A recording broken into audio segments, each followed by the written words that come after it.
bueno, y luego será la defensa, que bueno, nos repartiremos cómo se defiende, bueno, arreglaremos. Sí, le damos las devoluciones y acordamos las fechas para rendir el oral, la defensa, como dice bien Nicolás, que será en días y horarios a convenir, que no necesariamente son los horarios del curso, ¿sí? Podemos hacerlo en otros horarios, razonablemente, ¿sí? Para que no quede desatendida la clase, porque tenemos que seguir avanzando con los otros temas, ¿sí? Una consulta, ¿qué tal? Buenas tardes. Hola.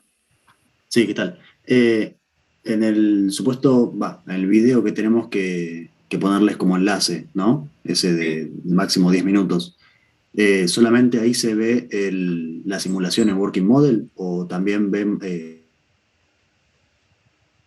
rollo matemático o cómo? No sabrías si es una copia del informe más o menos agregando el trabajo de la simulación en Working Model o solamente la simulación. No, pueden explicar lo que hicieron en el informe, pero no tiene sentido como leer el informe en el video. ¿Está bien? Digamos, es como que en el informe pueden estar todos los pasos secuencialmente indicados, despejo de acá, reemplazo en el otro, ¿sí? Pero en el video hay que decir, bueno, a partir de aplicar el principio de los trabajos virtuales y calcular la energía cinética y hacer los reemplazos, llegamos a esto y uno transmite las ideas principales, ¿sí? Los principios en que se basó para resolver el problema, qué hipótesis planteó. Luego, para ver los detalles, se refiere al informe escrito. Entonces, tienen que aprovechar el video para mostrar todo aquello que sea visual, que implique movimiento, ¿sí? Entonces, por ejemplo, mostrar la animación del Working Model claramente en el video, lo que no quita que en el informe haya un par de imágenes ilustrando puntos críticos o principales. Y luego, si hace el modelo a partir de un modelo S, hay que mostrarlo se muestra de forma más eficiente en el video, ¿sí? Bien. En el informe podrán poner algunas fotos, ¿sí? Pero claro, en el video... Una breve presentación, digamos, no full, pero que puedan describir qué es lo que se ve, tampoco una simulación seca, digamos, ¿no? Porque... Claro. Tienen que venderla, digamos, ¿sí? Exacto. Pero entonces son 10 minutos, es bien poco, así que hay que preparar como un guión de qué es lo que digo en el modelo, qué es lo que digo en el video y qué es lo que el interesado lo lea los detalles en el informe, ¿sí? Bien. Y después tenía otra consulta, pero es más bien es bastante puntual, digamos, pero es más bien de la animación de la simulación en Working Model. Eso no sé si preguntarlo ahora o no, después lo preguntas así individualmente a alguno. Bien. Perfecto, gracias.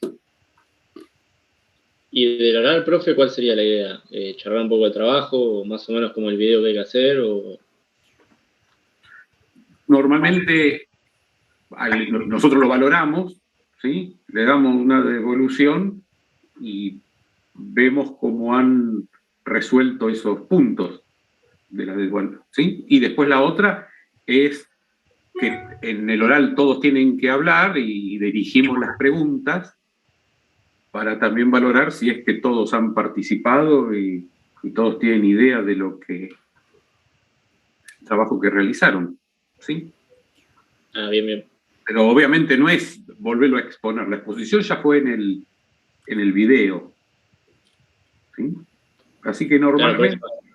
Claro, no, lo mismo, por eso era la duda. Claro, esa instancia oral apunta a complementar aquello que vemos que falló, lo que no estaba suficientemente claro, pero antes tienen la devolución de la presentación, ¿sí? Digamos, de los informes, oral y escrito, de video y el informe.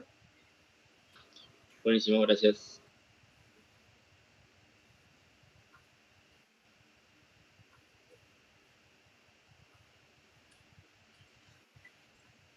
Me veo a alguien que levantó la mano, ¿no? Martín. Martín González. Sí.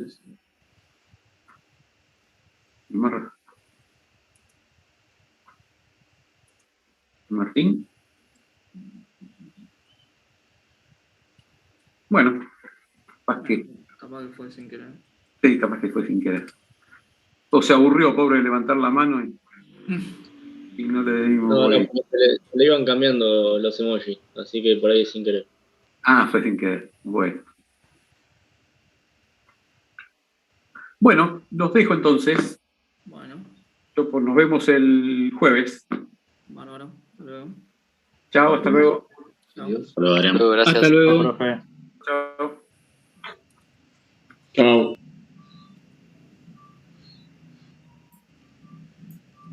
Bueno, hoy no sé qué les parece. A ver quién está. Aníbal, Nikos. Tenía pensado presentar. Bueno, Aníbal y Nico, es que ya más que nada. El problema que Nico A había presentado el año pasado. Empezar por eso. Y después, y después nos dividimos. Dale. Ya tengo el host, sí.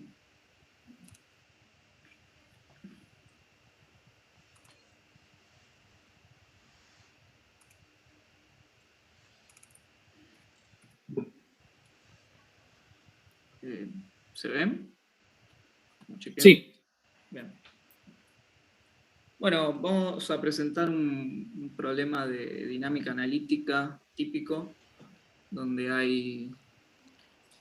Bueno, vamos a tener que calcular la energía por intermedio de las técnicas tradicionales de dinámica analítica, ¿no? Entonces, bueno, vamos a necesitar calcular, vamos a usar la estrategia del lagrangiano, y entonces necesitaremos calcular algún potencial, energía cinética, bueno, antes elegir coordenadas generalizadas y interpretar o saber determinar la cantidad de grados de libertad que tiene un problema. Cálculo de fuerzas generalizadas, que bueno, se pueden calcular de distintas maneras, vamos a elegir una en particular. Y bueno, ese convito, y después, bueno, aplicar, que en particular no lo vamos a hacer acá, pero sería aplicar la máquina de hacer chorizo para que salgan las ecuaciones de movimiento, digamos, ¿no?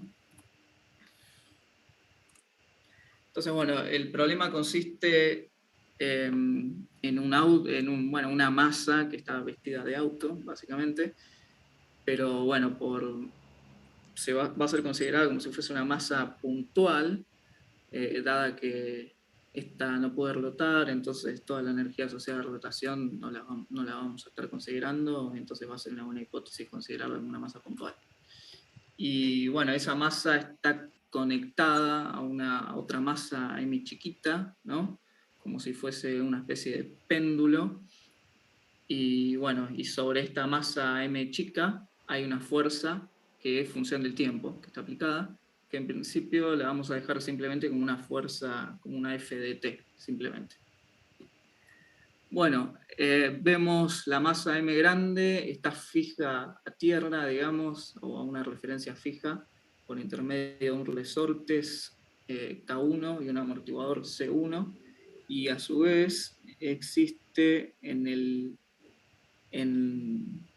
linkeo, ¿no? de la barra que conecta la masa m grande con la masa m chiquita, un resorte torsional y un amortiguador de tipo torsional también, ¿no? Torsional en el sentido de que bueno, va a responder frente a ángulos y frente a velocidades angulares, en el caso del amortiguador torsional, ¿no? Y bueno, y va a responder de igual modo que C1 y K1, en el sentido que van a ser lineales, ¿no? Bueno, entonces, lo primero que tendríamos que identificar acá a ver si hay un poco de feedback en ese sentido, es si se animan a identificar los grados de libertad de este problema, las restricciones cinemáticas que encuentran. No sé si alguien se anima a responder eso vagamente, aunque sea. Tendríamos 2 grados de libertad, ¿no?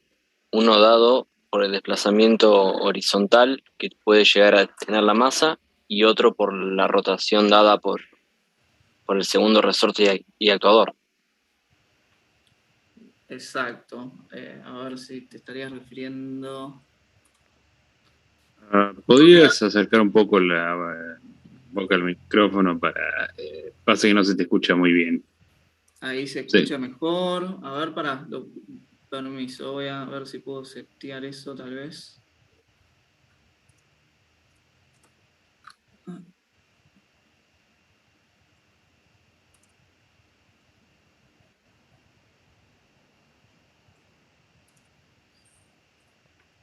¿Se escucha mejor ahí? No. Sí, un poco mejor. Un segundo, creo que lo puedo configurar un poco.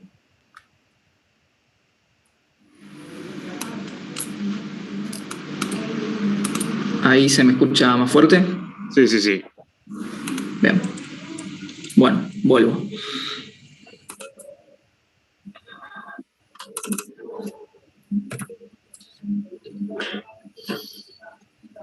Bueno, entonces, no me acuerdo quién, me decía, había identificado 2 grados de libertad, lo cual es correcto. Bueno, eso en principio lo podríamos pensar, ¿no? Como diciendo, bueno, vemos 2 masas, cada masa en el plano va a tener 2 grados de libertad, y además, bueno, si vemos las restricciones cinemáticas, ahí podemos identificar la cantidad de grados de libertad linealmente independientes que quedan, ¿no? O sea, tenemos la masa M grande tiene restringido, o sea, vamos a asumir que no se mueve verticalmente, entonces eso como si fuese una restricción cinemática, ¿no? Entonces, bueno, ahí tenemos una restricción, y después la otra restricción cinemática es la distancia entre la masa M chica y M grande. Entonces, bueno, si vemos ahí los 4 grados de libertad que en principio tendríamos por las 2 masas puntuales, ¿no? Se eliminan 2 ecuaciones por las ligaduras, ¿no? Que serían el linkeo entre las 2 masas y la restricción del movimiento de la masa M grande. Y bueno, ahí de nuevo podemos recuperar, digamos, el resultado que decíamos, bueno, esto tiene 2 grados de libertad. Y como bien decía, bueno, esas coordenadas generalizadas se habían pensado, bueno, como un desplazamiento horizontal de la masa que me mide la posición de la masa M grande y un giro vertical respecto a la vertical, ¿no? De la masa M chiquita. Si no me confundo, habían pensado así, ¿no? Profe, no termino de entender lo de la masa chiquita. ¿Eso va girando y va haciendo fuerza a la derecha? ¿O cómo es que va? No entendí. La masa M chiquita está vinculada a la masa M grande por intermedio de una barra. Entonces, eso, bueno, si la masa M grande estuviese fija y no hubiese fuerza y la suelto, sería un péndulo. Bueno, ahora eso va a ser podría ser una suerte de péndulo dependiendo de las condiciones del problema, quién es la fuerza F, ¿no? Pero bueno, la fuerza F, además, está sobre la masa M chiquita. Y es una fuerza que, por hipótesis, vamos a asumir que siempre apunta en la dirección horizontal. Esa es una hipótesis que no mencioné antes. Okay. Eso lo vamos a asumir así. ¿Se entendió? Sí, gracias. Bien. Bueno, entonces, por las herramientas de dinámica analítica vemos 2 grandes esquemas para resolver esto, ¿no? O sea, podemos calcular el lagrangiano y por intermedio del lagrangiano derivar las ecuaciones de movimiento, que sería el esquema de la izquierda, ¿no? En el que, bueno, el lagrangiano L es igual a T menos B, bueno, siendo T la energía cinética, que la energía cinética es estrictamente función de las tasas de variación temporal, ¿no? O sea, de los Q punto y de los Q también podría hacerlo. Sin embargo, el potencial es, sí, estrictamente función de las coordenadas generalizadas. No vamos a admitir que el potencial pueda ser una función de las tasas de variación de las coordenadas generalizadas, ¿no? De los Q puntos serían. Y las Q grandes, sub i, son las fuerzas generalizadas asociadas con cada coordenada generalizada, ¿no? A la derecha lo que vemos es el esquema simplemente con la energía cinética, o sea que es totalmente equivalente. O sea, si uno no quisiera calcular el potencial, bueno, todo lo que está en el potencial lo puede pasar para el lado de las fuerzas generalizadas. Y es ahí la cuestión en que en este esquema que estoy mostrando acá, las fuerzas generalizadas en general no van a ser las mismas, ¿no? O sea, porque el esquema del lagrangiano tiene en el potencial ciertas componentes de fuerzas generalizadas que tiene el esquema de la energía cinética, y, bueno, y el otro no tiene. No sé si se entiende eso. Por ejemplo, no sé, la fuerza de la gravedad la puedo pasar como potencial, entonces en el momento que lo pasé como potencial, todo aquello que esté dentro del potencial no va a ser considerado a la hora de calcular fuerzas generalizadas. En esta ocasión vamos a ir por el lado del cálculo del lagrangiano, simplemente para hacerlo más, para calcular energía, potencial, y es más completo, tal vez se podría, o se ven más cosas. Una consulta, ¿ahí en el Sí. lagrangiano no es igual a 0?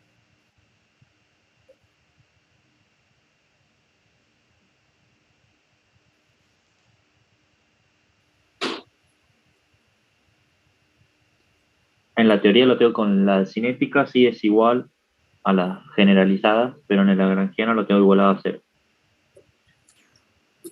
Puede ser que sea un problema, eso podría llegar a ser el caso, en que sea un problema puramente conservativo. Entonces, no me queda fuerza generalizada de fuerzas no conservativas, digamos, ¿no? Puedo poner en el potencial todas las fuerzas conservativas, las puedo poner ahí.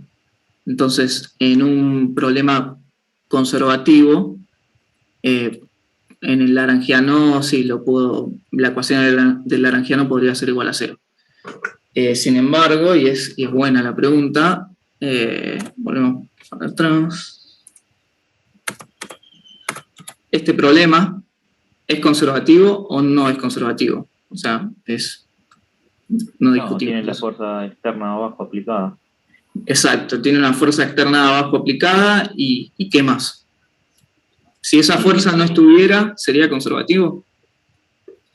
No Y por el actuador. no sé el amortiguador, como... Exacto, el amortiguador, tanto C1 como C2, van a disipar energía también. Entonces, no es un problema conservativo, fundamentalmente por tres razones, digamos. Es el amortiguador C1, el amortiguador C2 y la fuerza externa F. Bien.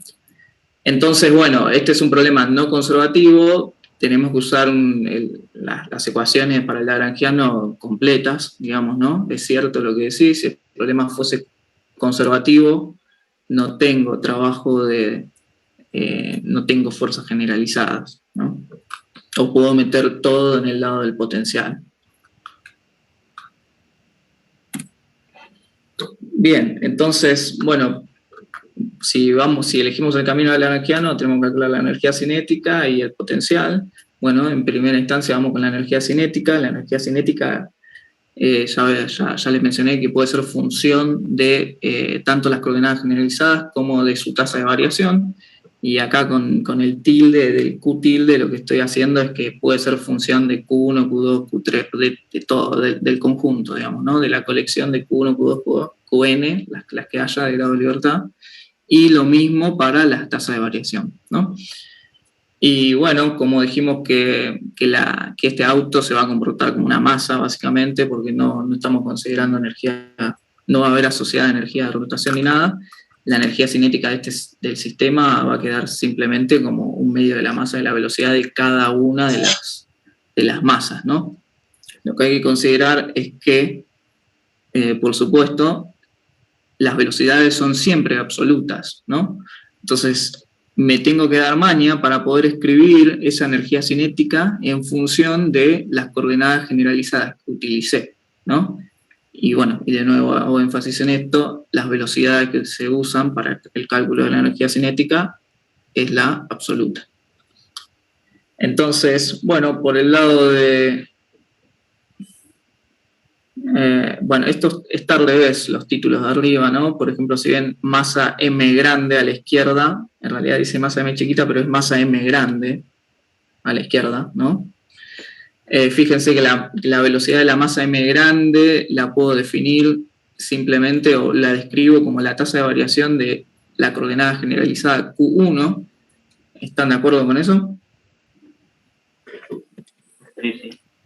Bien, y está en la dirección horizontal, ¿no? O sea, llamémosle versor X, por decir.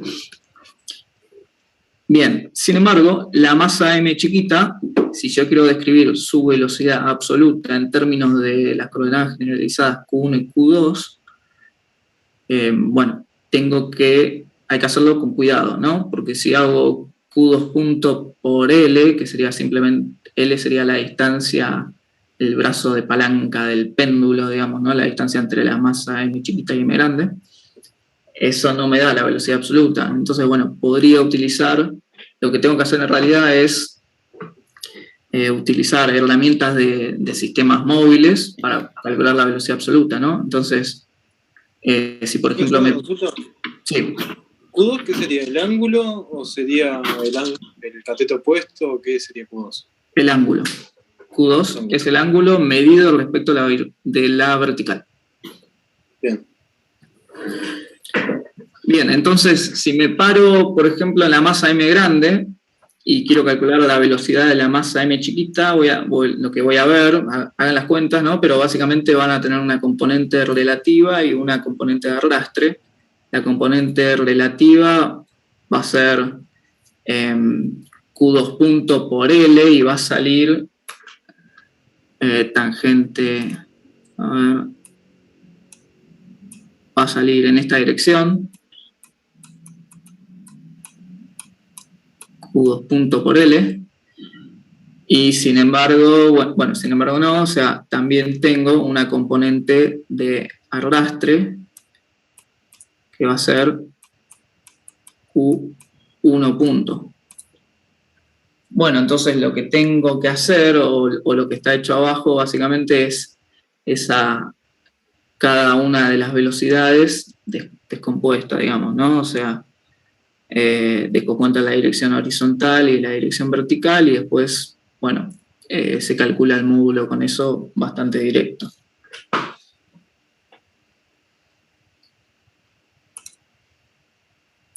Ahí L la llamaste a la longitud de la barra, ¿no? Porque no la veo. L es la longitud de la barra, sí, exactamente. L es la longitud de la barra. Bueno, con eso ya podemos describir la energía cinética en función de las coordenadas generalizadas Q1, Q2 y en función de sus tasas de variaciones Q1 punto y Q2 punto. Que es lo que tenemos que hacer en principio. Después resta el cálculo del potencial. Bueno, para el cálculo de potencial es bastante directo. Si, por ejemplo, seteo, ¿qué elementos me van a aportar potencial? Energía potencial. Los resortes y la altura de la masa M chica. Perfecto. Perfecto. Entonces tengo un elemento, un resorte que almacena energía elástica, otro resorte K2 que también almacena energía elástica, y además, bueno, hay gravedad y esa gravedad, bueno, va a haber energía potencial o variación de energía potencial de esta masa, ¿no? Entonces, si por ejemplo seteo mi línea de potencial gravitatorio como 0 en esta línea, la masa m grande no va a aportar energía potencial, pero la masa m chiquita me va a aportar un potencial menos mgl coseno de Q2, ¿no? Que sería lo que varía según la dirección vertical. Por el lado de los resortes, bueno, van a almacenar energía elástica como un medio de K por la distancia al cuadrado o el ángulo al cuadrado en función de se trate de los resortes lineales o los resortes torsionales. Acá una consideración, digamos que ya la sabrán, me imagino, pero es, o por ejemplo, les pregunto, en términos de, o dimensionalmente hablando, ¿las constantes K1 y K2 tienen las mismas dimensiones? No, una sería Newton sobre metro y la otra sería Newton sobre radianes. Perfecto. Eso, bueno, ahora, como estamos haciendo todo con álgebra genérica, no nos vamos a dar ni cuenta de eso, pero es importante a la hora de hacer las cuentas que consideren esos detalles. Bueno, entonces, con eso... ¿El amortiguador no genera potencial? El amortiguador no lo va... Claro, no es una fuerza conservativa, entonces no lo vamos a meter del lado de la energía potencial, sino que lo que vamos a hacer es dejarlo como una fuerza activa y ver la fuerza generalizada que hace, que eso es lo que viene ahora.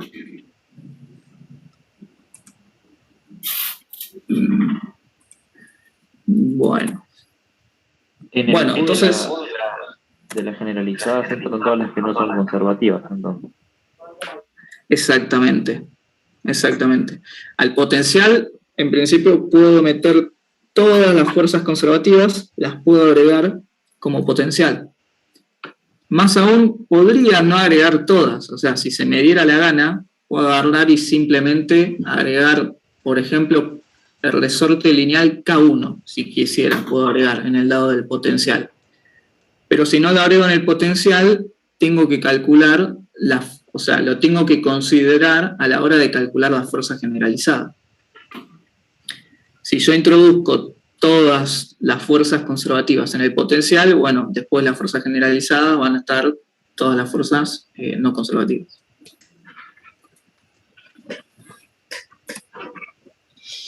Bueno, lo que resta es el cálculo de las fuerzas generalizadas, que bueno, acá una breve descripción de lo que son no son elementos tangibles en principio, o sea, son abstracciones, en el sentido de que es una fuerza o momento que realiza el mismo trabajo que todas las fuerzas activas frente a un desplazamiento virtual, ¿no? De su coordenada generalizada asociada. ¿Qué significa eso? Bueno, significa que, por ejemplo, yo ¿qué tengo que hacer? Tengo que hacer un desplazamiento virtual de la coordenada Q1, si quisiera calcular la fuerza generalizada Q1, y ver el trabajo asociado de las fuerzas activas, ¿no? Una vez que calculo ese trabajo, por inspección puedo encontrar quién es la fuerza generalizada asociada a esa coordenada generalizada, ¿no? Acá lo importante es que cuando yo hago un desplazamiento virtual de la coordenada Q1, es independiente, las otras coordenadas quedan frisadas, o sea, las congelo, y bueno, y además ese desplazamiento virtual, por supuesto, debe ser compatible con los vínculos, ¿no? Entonces, si por ejemplo hacemos un desplazamiento virtual de la coordenada Q1, sería acá, delta Q1, cuando yo hago un desplazamiento virtual de la coordenada Q1, la coordenada Q2 queda fija, digamos, ¿no? Está congelada, ¿Y qué tengo que hacer? Bueno, tengo que calcular el trabajo asociado de las demás fuerzas activas que hay en esta otra configuración, ¿no? O sea, son fuerzas, producto escalar, desplazamiento. Ese es el trabajo. Bueno, ¿y qué fuerzas me van a quedar? Y bueno, si hago un desplazamiento virtual de la coordenada Q1, me va a aparecer la fuerza del amortiguador, ¿no? Y la fuerza del amortiguador, de este amortiguador, y la fuerza F de acá, que está asociada a la masa M chiquita. Esta fuerza de acá no va a haber un trabajo involucrado porque no hay ningún giro, no se movió, digamos, ¿no? Sin embargo, la masa M chica sí se mueve frente a un desplazamiento de Q1. Se mueve, pasa toda una configuración acá. Supongamos que esto pasa a estar acá. Hubo un desplazamiento.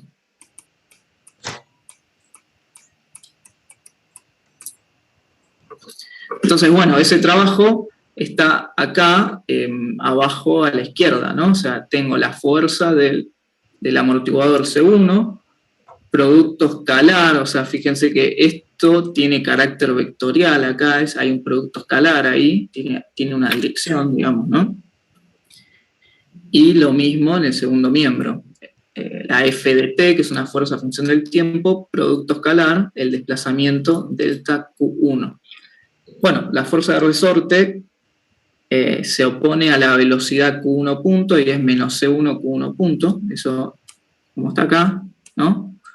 Y después está el trabajo de la fuerza de la F de t, que bueno, como dijimos que por hipótesis es horizontal, va a estar orientada según la dirección de la coordenada generalizada de su variación delta Q1, ¿no?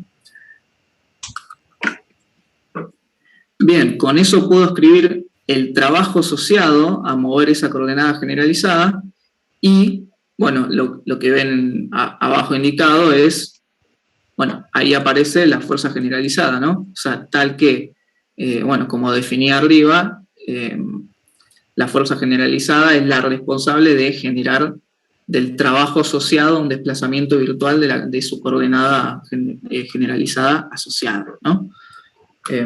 Entonces, bueno, esa es una manera de calcular fuerzas generalizadas. Otra manera de calcular fuerzas generalizadas es, vieron en la teoría o sea, se dedujo una manera sistemática de calcular fuerzas generalizadas por intermedio de una sumatoria en fuerzas activas bueno, las fuerzas activas producto escalar, los desplazamientos de las fuerzas respecto a las coordenadas generalizadas, ¿no?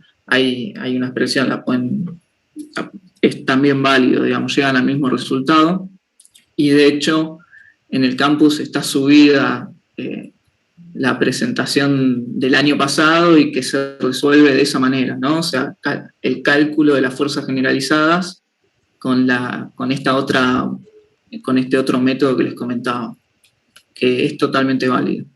Lo que tienen que hacer ahí es agregar y poder definir la posición de dónde están aplicadas las fuerzas en función de las coordenadas generalizadas, para poder después, bueno, hacer las cuentas y derivar correctamente.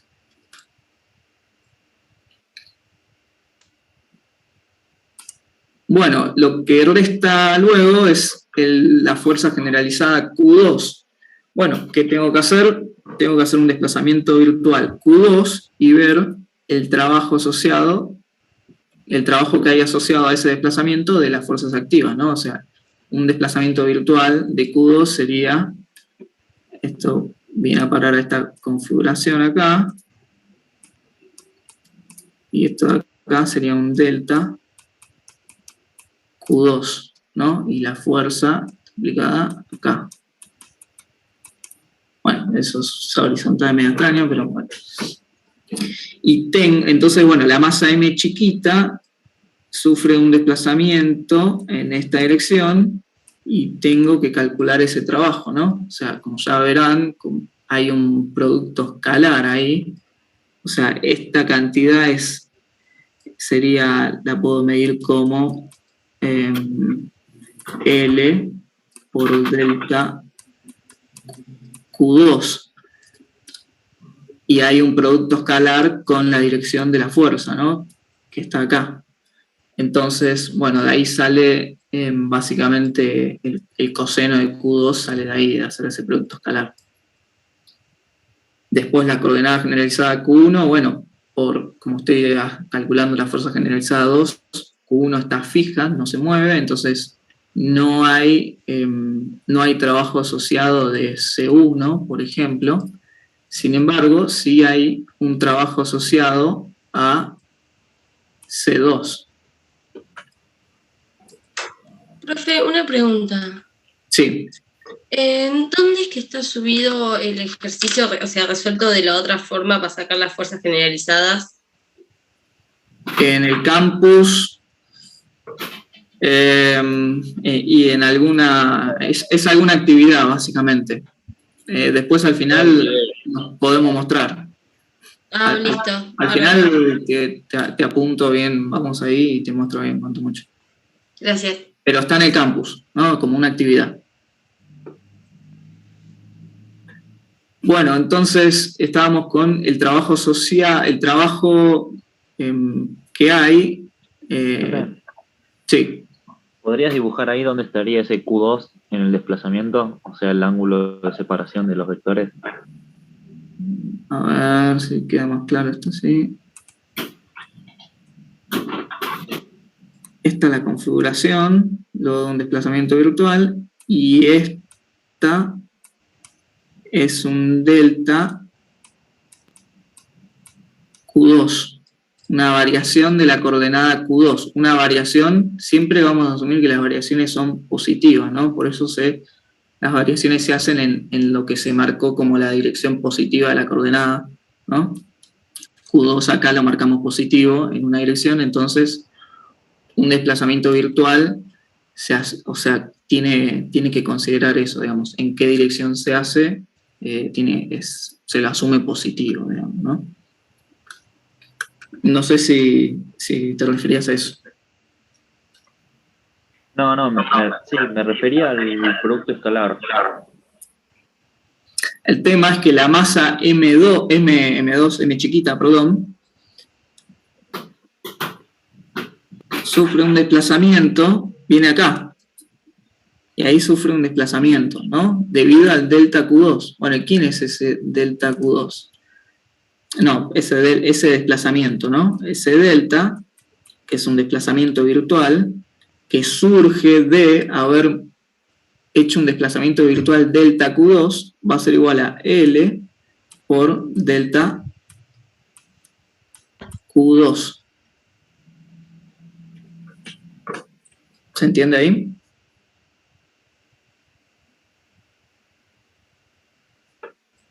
No logro interpretarlo bien del todo aún. Cuando yo hago un giro de la barra, o sea, porque Q2 me mide la orientación de la barra respecto la vertical, ¿no? Bueno, hago un desplazamiento virtual. Bueno, al hacer ese desplazamiento virtual, la barra cambió de posición y se llevó puesta la masa M chiquita que tiene conectada así, ¿no? Bueno, ahora, ese desplazamiento virtual que sufre la masa M chiquita, ¿cómo lo mido? Y lo mido como el brazo de palanca, L, por el delta de ángulo, ¿no? Sí, sería siempre en hipótesis de desplazamientos pequeños esto, ¿no? Que bueno, los desplazamientos virtuales asumen que son pequeños esos desplazamientos que uno hace. Pasa que la flecha de desplazamiento la está haciendo derecho, yo estoy tratando de interpretarlo como un triángulo, pero es un arco de circunferencia lo que hace. Lo que hace es un arco de circunferencia, pero un desplazamiento virtual, además de que debe ser compatible con los vínculos, es infinitesimal, es muy chiquito. Entonces, en ese muy chiquito, ese ángulo, ese arco que uno tiene, se transforma en un segmento. Uno lo puede aproximar a primer orden, y si es pequeño, es válida esa hipótesis, ¿no? Entonces, bueno, claro, es una de las... Sí. El L por el delta que está haciendo vos es lo mismo que el radio por ángulo girado, o sea, es eso mismo. Sí. Y vale lo mismo que, porque si no, uno que hace, la longitud es L, ¿no? Y hace, si no, el segmento ese que sería L seno de delta de Q2. Bueno, pero si el delta de Q2 es muy pequeño, este segmento, ¿quién es? Es L seno de delta de Q2. Bueno, pero si el delta Q2 es muy pequeño, el seno, es igual al delta de Q2. Entonces te queda L por seno de delta Q2. O sea, es importante la noción de que los desplazamientos virtuales son muy pequeños, ¿no? Entonces, hay que hacer estas aproximaciones. Claro, bien. Bueno, entonces ya queda, con eso tenemos calculados, o podemos inferir, la fuerza generalizada Q2. Y bueno, en principio ya medio que ya estaría todo listo, porque pudimos calcular el lagrangiano, porque, bueno, el lagrangiano lo tenemos porque ya pudimos calcular la energía cinética en función de las coordenadas generalizadas. Se pudo escribir el potencial en función de las coordenadas generalizadas, se pudo calcular las fuerzas generalizadas.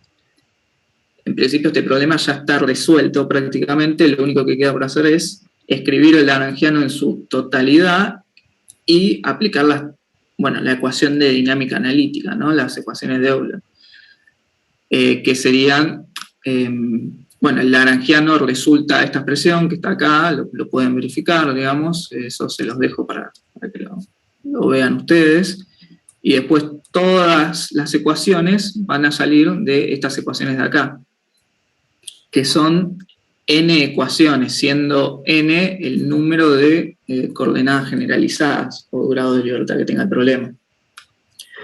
Entonces, ¿ustedes qué hacen? Especializan Q1 y calculan todas las derivadas. Bueno, tienen que agarrar el lagrangiano y derivarlo respecto de Q1, bueno, y encuentran una determinada cantidad de términos. Por ejemplo, este término de acá es la derivada de L respecto de Q1, este término de acá.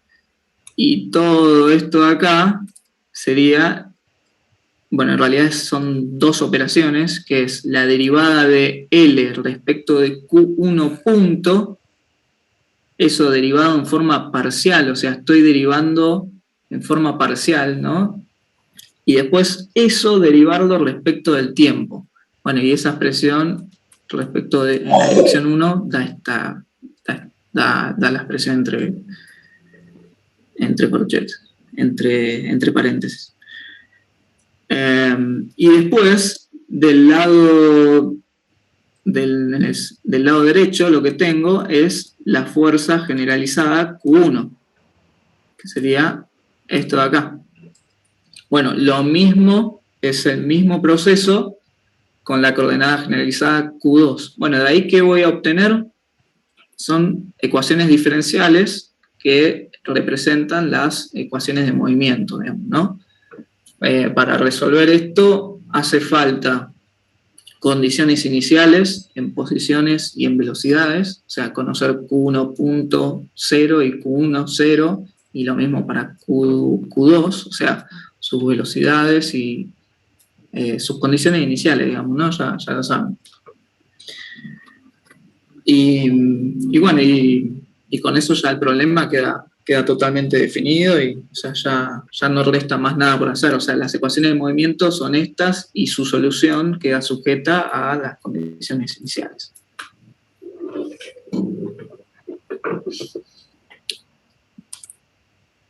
Bueno, esto sería... Esa ecuación larga que dice Q1, 2 puntos, eso ya es todo el lagrangiano resuelto. A ver. ¿Estas ecuaciones decís? Sí. Esas son las ecuaciones diferenciales del movimiento. Son las ecuaciones del movimiento. O sea, eso sujeto a condiciones iniciales se resuelve. Claro, pero digo, es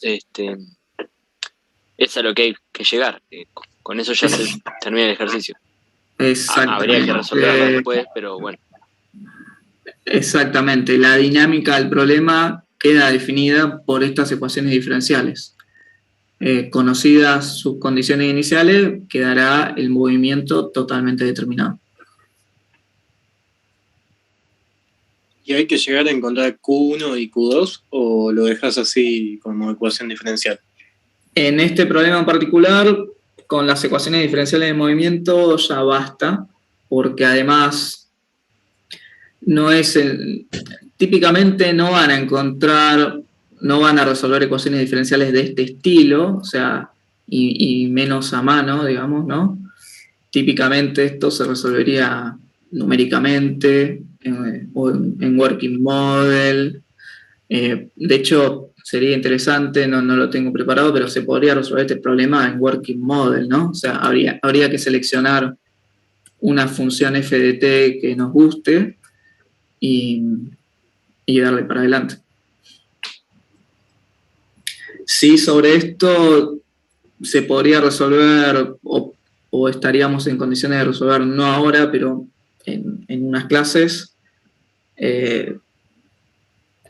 como si fueran sistemas acoplados, sistemas de oscilación, digamos, ¿no? Sistemas oscilatorios con varios grados de libertad, pero bajo hipótesis de pequeños desplazamientos ya habría que introducir y, bueno, calcular los modos normales, si no estuvieran los amortiguadores y eso, ¿no? También se podría.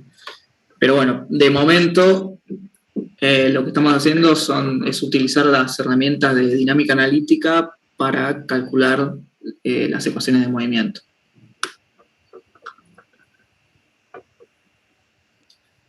Profe, te hago una consulta de la ecuación de Lagrangiano del comienzo.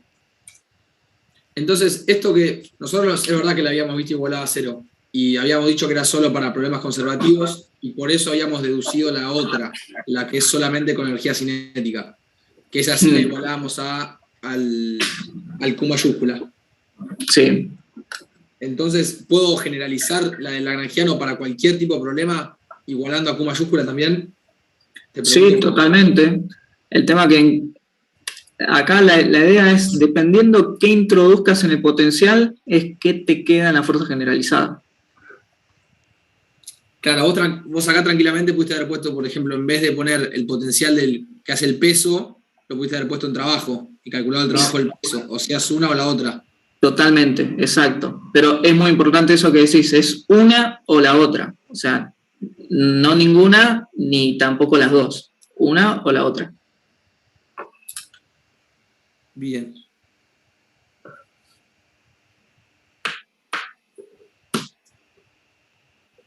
Agrego un comentario respecto a este tema, que bueno, es algo que menciona Adrián siempre en la teoría, ¿no? La idea es que tenemos dos principios. El de Hamilton para sistemas conservativos, que es el que tiene la L igualada a 0, y el de D'Alembert para sistemas no conservativos, que no tiene el lagrangiano, sino tiene la energía cinética. Y tiene las fuerzas generalizadas. ¿Está? Esos son dos sistemas. Esto sería una estrategia intermedia que combina las dos. Uno pasa las fuerzas conservativas para el lado de la izquierda, donde estaba la energía cinética, y termina ensamblando el lagrangiano. Y quedan del lado de las fuerzas generalizadas solo las disipativas. Eso es como una estrategia de resolver problemas que es válida, sirve y da resultados correctos.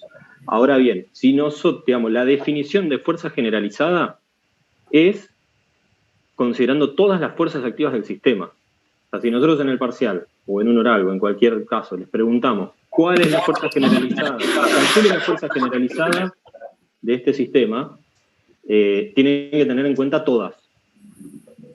¿Se entiende? Lo que no pueden decir, no, bueno, estas las dejo para el potencial, y esa separación se hace solo a fines de facilitar la resolución. Pero la definición de fuerza generalizada es con el trabajo que producen todas las fuerzas activas del sistema frente al desplazamiento virtual de la coordenada generalizada asociada. Tengan en cuenta eso, que si no puede llegar a llevar a confusión. Sí, totalmente. Sí, sí. Bien, gracias por la aclaración. No, a vos. Si usamos, profe, entonces la ecuación que tenía en cuenta solo la energía cinética, ¿en esas fuerzas generalizadas irían todas, en este caso? todas las fuerzas activas del problema, ¿sí? Bien, incluyendo...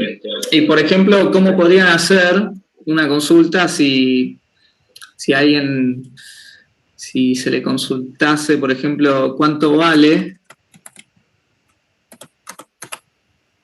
la tensión en la barra? ¿Cómo calcularían eso?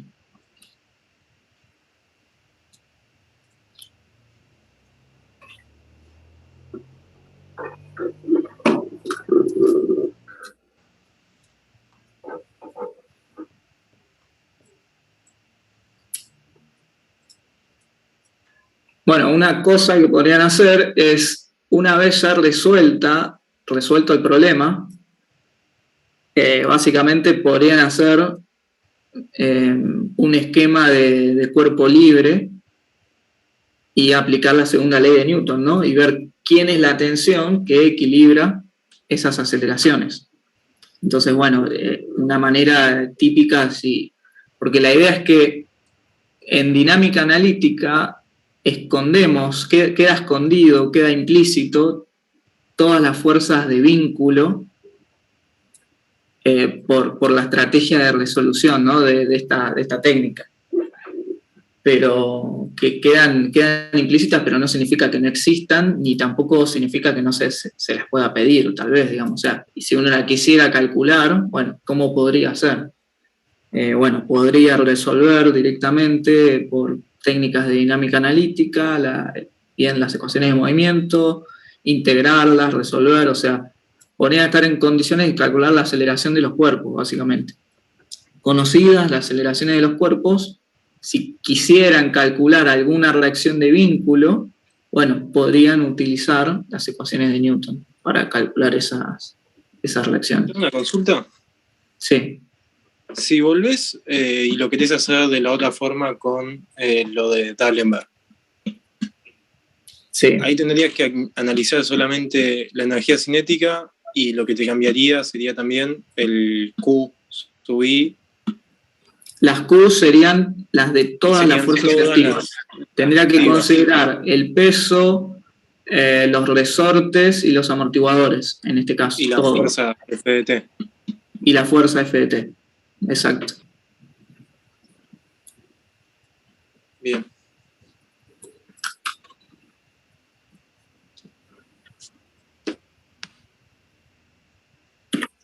Bueno, que lo estamos... Bueno, se pasó.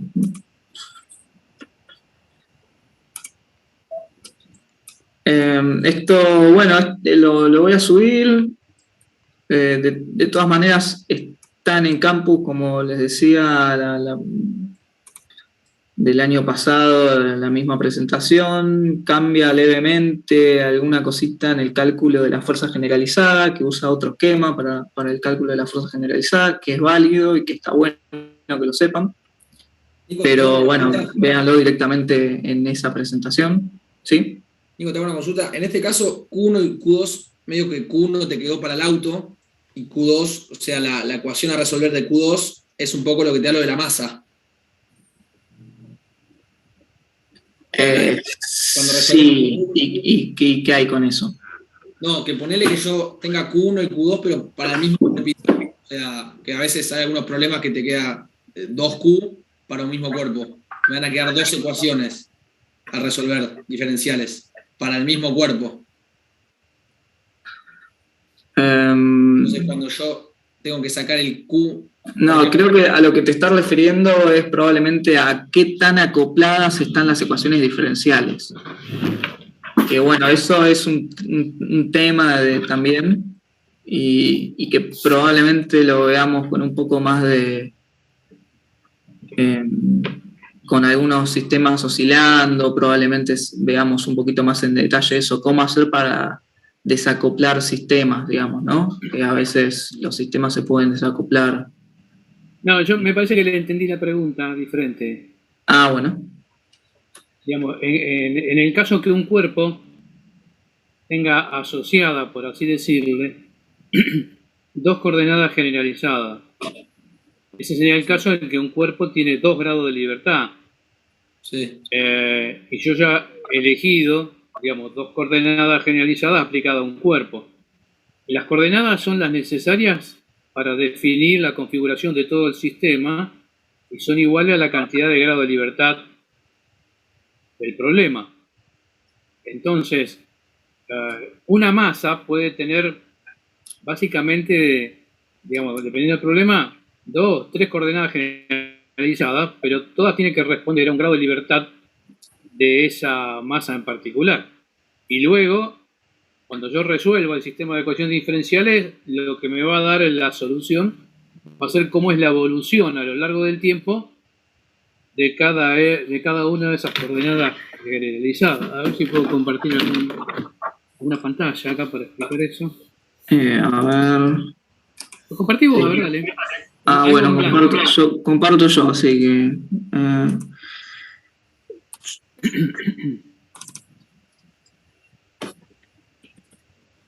Ahí está, a ver si puedo... Ahí se ve, ¿no? Por pantalla completa, creo que será el truco.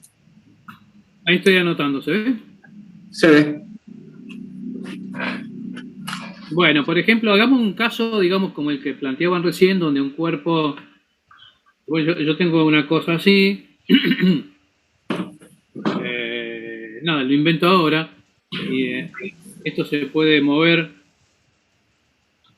Por ejemplo, que el centro se pueda mover a lo largo de una canaleta longitudinal, por ejemplo. Y que yo tuviera luego, cosa que es posible que suceda en un sistema mecánico, una masa colgando acá. Entonces, bueno, y esto estuviera articulado acá. Entonces, bueno, si esto tiene una canaleta y este es un disco, este disco tiene 2 grados de libertad, obviamente, que uno sería desplazarse en esta dirección y el otro sería que alguna posición que yo tomo como referencia pudiera cambiar angularmente, o sea, la rotación del disco de arriba. Y luego tendríamos la posición de la de abajo, que no es independiente de la de arriba, y podría estar definido por diferentes coordenadas generalizadas. Bueno, tomemos por ejemplo una que está. Esta podría ser una coordenada Q1. El desplazamiento del centro del disco para algún lado podría ser una Q2 y el desplazamiento angular de esto una Q3.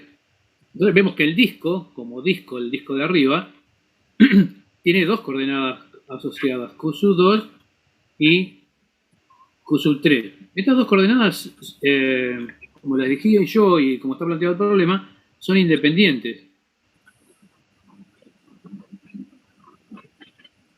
Y como son independientes, me sirven para la formulación de la dinámica analítica, que son coordenadas generalizadas, junto con Q1, por ejemplo. Entonces, bueno, hay una masa que tiene, como dijimos recién, 2 coordenadas, pero no me preocupa yo en ver si están aplicados a un mismo cuerpo o a otro cuerpo, porque lo que tengo que hacer en definitiva luego es escribir energía cinética y energía potencial, y luego darle con esto. Si yo tengo bien escrito estas 2 cosas, en función de mis coordenadas generalizadas, voy para adelante. Supongamos que esto tiene gravedad. ¿Sí? Acá tenemos M2G y a ver, bueno, acá, ahí está el peso del disco de arriba, pero no importa porque está sostenida por la región de vínculo. Y entonces yo tendría que escribir la energía cinética de esto de la mejor manera posible. Entonces, yo tengo acá una masa que le voy a poner M1 y la masa chica M2. Acuérdense, la energía cinética van por masa, no por coordenada, eso lo dije la vez pasada. Yo agarro la masa M1 y calculo su energía cinética. Agarro la masa M2 y calculo su energía cinética. Con este problema, digamos, no es muy lineal que digamos, pero se puede resolver. Por ejemplo, la energía cinética de la masa M1, bueno, depende de esas 2 coordenadas, ¿no es cierto? Porque va a ser M, Q, sub 2 punto cuadrado, más lo que será el momento de inercia del disco respecto del centro de gravedad, por Q sub 3 punto cuadrado. La energía potencial de la masa 1 es 0 para toda la vida si tomo nivel 0 acá.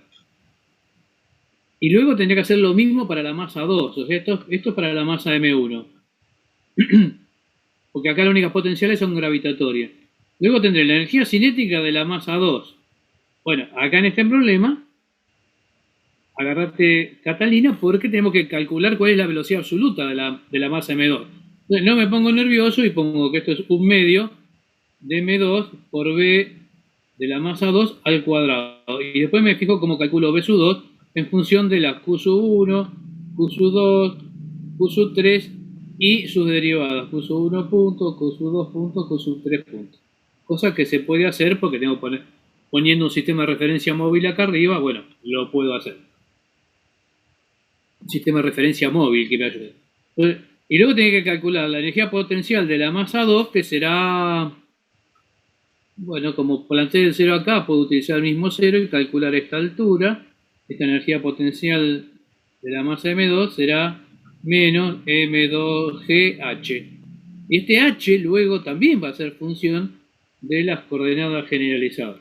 Entonces ya se imaginan que H es algo así como este R, seno Q3 más L, coseno Q1. Es decir, yo empiezo a escribir las ecuaciones que me interesan para calcular, ¿no es cierto? R coseno Q2 más L seno Q1, y ahí tengo H, y calculo la energía potencial. Y luego tendré que calcular la velocidad. Entonces, bueno, tendré que poner un sistema de coordenadas ese móvil que tiene, por ejemplo, B sub 0 igual a Q sub 3 puntos, y cuya velocidad angular será Q sub 2 puntos. Y tendré el problema de que esto está a una distancia R, o sea, mi problema ahora será a una distancia R, una partícula, ¿no es cierto? Que, bueno, fíjense que esto es absoluto, yo lo podría haber tomado relativo, es más fácil, pero bueno, no importa. Yo tengo que identificar acá la coordenada Q sub 1, Q sub 2 respecto a la vertical, Q sub 1. Yo tendría acá la coordenada Q sub 1. Y acá tendré la velocidad V sub 0, que sería igual a Q sub 3 puntos. Y la velocidad angular de esto, que también es Q sub 3 puntos. Por lo tanto, esta es Q sub 2 puntos. Y calcular la velocidad de esto como la velocidad relativa a este sistema más la velocidad de arrastre. Y lo tengo que hacer bien, digamos, como cualquier problema. Entonces vemos que las coordenadas no es una coordenada por masa, sino que son las coordenadas necesarias que yo necesito para determinar la configuración del sistema. Y luego lo que sí que tengo que hacer es escribir bien son la energía cinética y potencial por masa y por elemento que pueda almacenar energía potencial si hubiera resorte. ¿Se entiende cuál es la filosofía general?